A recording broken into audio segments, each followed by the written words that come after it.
Hi students, Dr. Newmark here. Welcome to your week 4 highlights video for graduate students in English 512. So let's jump right in. I hope you enjoyed the readings for this week, and so let's talk about them a little bit. So first up, we had this article by Williamson and Kowalewski, Cultivating a Rhetoric of Advocacy for Usability Studies and User-Centered Design. So they use this term in the title of their paper. But I want to ask you quite bluntly, so what does a rhetoric of advocacy mean? And what does it have to do with the work of technical communicators as having humanistic responsibility within a usability studies context? So as grad students in our program, you're required to take classes in rhetoric. Some of you have backgrounds in technical communication already. In communication disciplines and scientific disciplines, engineering disciplines. I want you to think about regularly, not just today, the role of rhetoric in your own workplace and in your education background. And if you employ a rhetoric of advocacy to help suit your outputs to their users, what exactly does that mean? So as the writers explain, both their atomic model and their commitment to a rhetoric of advocacy emphasize human dynamics over the needs of technological systems.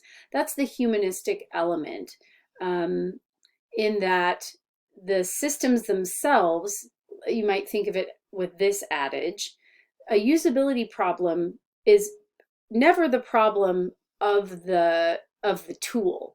It's the problem of the designers not designing the tool to suit the needs of the users. So in this regard, the rhetoric of advocacy emphasizes these dynamics between humans, like human-computer interaction between the human and a computer in that example, over the needs of the system itself, as if the system itself had needs of its own. So foregrounding the need of the human is very important by this paradigm.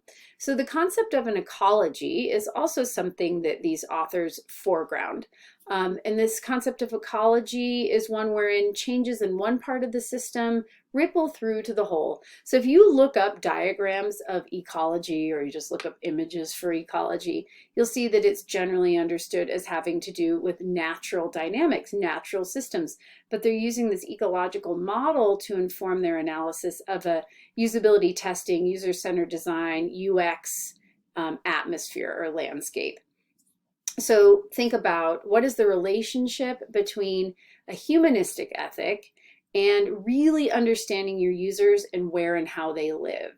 So if you change, perhaps in a piece of software or an app, one particular dynamic, you change one responsive or interactive aspect of it, how does that have ripple effects throughout other parts of the documentation that must be completed and other parts of that ecosystem, the human who's interacting with it, their time spent with it, their satisfaction or successful accomplishment of a task at hand. So you have to understand, they would argue, that we are working in a kind of ecological space within UX.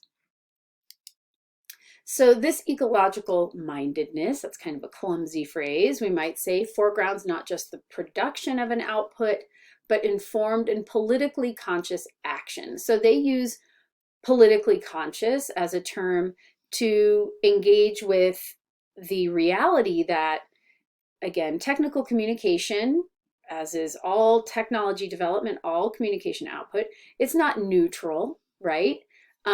Political, they use to mean that we are engaging through our design, through our communications, people who often exist on the margins of political conversations and social conscientiousness. They might not be assumed to be the default user, but they are asking that we be broad-minded in our designs and our communications so that we do understand the broader landscape of users. That is what ecological mindedness does. It foregrounds users who might otherwise not be considered. So in these writers' particular vein of usability testing, they are concerned with designed information. They don't say that very early on in the article, but I hope that was kind of understood, that they are talking about the kinds of outputs that have a written component designed information. It can be visual information as well, but they later on in the article talk about a website that they were consulting on. And so that would have visual and textual information, as well as using design components to emphasize certain information on a site and to engender response from the target users. So their user research toolkit is multifaceted, emulating a sense of bricolage. They don't invent that term, and they're not the first theorists or scholars to employ it. So you might want to go back and read that section where they talk about the provenance or the history of that term's usage in this vein. So their atomic model presents a decentralized participatory model for design, and I've included one version of it on the screen right now. They have, I think, 3 versions of it in their article. So one version of their atomic model is meant to represent this decentralized participatory model rather than the concentric circle model that they compare it with. Theirs has many players at play in the central space, and then some constant concepts or phenomena always circling this central core. So technical communicators, they argue, are uniquely situated to use a model such as this. And we've heard this in previous week's readings, right? The argument that technical communicators should be central to UX teams. They argue this as well, saying that technical communicators can foreground this rhetoric of advocacy, and that can permeate lots of different movements and kinds of work within UX, because a rhetoric of advocacy can mediate between capital and citizenry. That's pretty densely packed, that concept, but I think you can decompress it and think about how that might be. So how do you understand their interpretation of their model's representation of their role as advocates for the disenfranchised, the primary readers of the website they were working on, whose redesign they were actually advising on? So how did their model seek to advocate for the users who might not have been central in a prior version of the design? And how do you know that they were made central? So there are lots of significant terms in this study, from rhetoric to advocacy to ecology to atomic, to describe their model.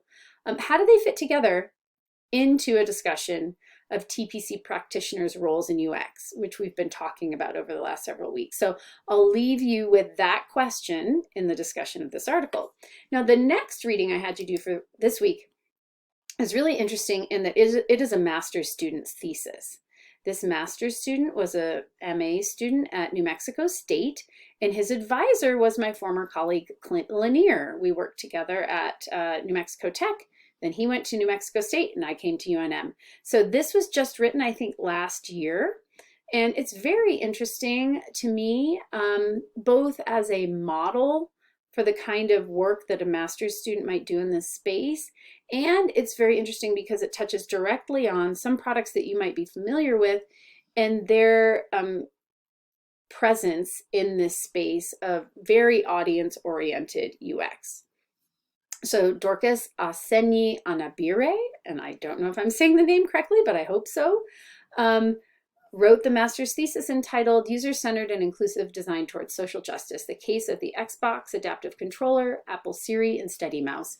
The master's thesis itself isn't very long. I just had you read the first 2 chapters, but the whole thing is like 71 pages, I think, including the works cited. So you might want to go through it, the whole thing, if you have time. So I really appreciate how this writer gives some very straightforward definitions at the start, which is what you would want in a master thesis. And the writer defines user-centered design and inclusive design on the first page. The writer asks, how does social justice inform, in this case, this is sort of the subtext, game design and populations whose needs might not be centered? This specifically looks at products that were created to center those needs. So what happens when designs are inclusive? Meaning, I would say, my question means, how does this happen? Like, what is the background to this happening and what is the output of this centering? So this MA student has a straightforward inquiry, specifically looking at, quote, 3 products that have made use of user-centered and inclusive design, which contributes to social justice, end quote. That's the argument. So like Costanza Chalk last week, you see another scholar employing the foundational concepts and terminologies of Don Norman. Again, in Costanza Chalk, they were very much problematized, and this MA student used them in a definitional, historical way to talk about this background of this field, usability. So to you, were Anna Bire's definitions useful? I hope so. This is kind of a peer of yours in this graduate student space. And did the definitions resonate with you clearly? So what do you make of the author's attention to users as co-designers of products? Following Agboka's discussion, Godwin Agboka is a very important scholar in technical and professional communication. If you've taken other classes in TPC, you might have come across his work.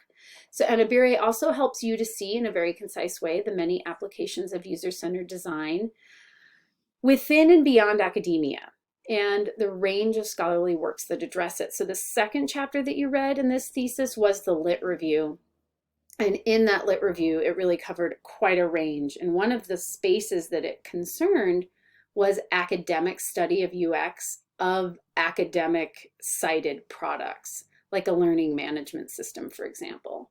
So what do you make of the jump between academy cited studies of students as users of course materials and online course designs, for examples, and other users just in our public space, our consumer space, being participants in design or redesign? So I've actually conducted academy-cited research myself, IRB approved research, which I've published along with co-authors, wherein students were testers of certain parts of our courses. So we use these usability and usability testing methodologies to help to refine our practices of course information delivery. So that's how it happens in an academic context, but that's just one industry. This MA thesis looks at 3 other examples following on some of these philosophies and approaches within this space.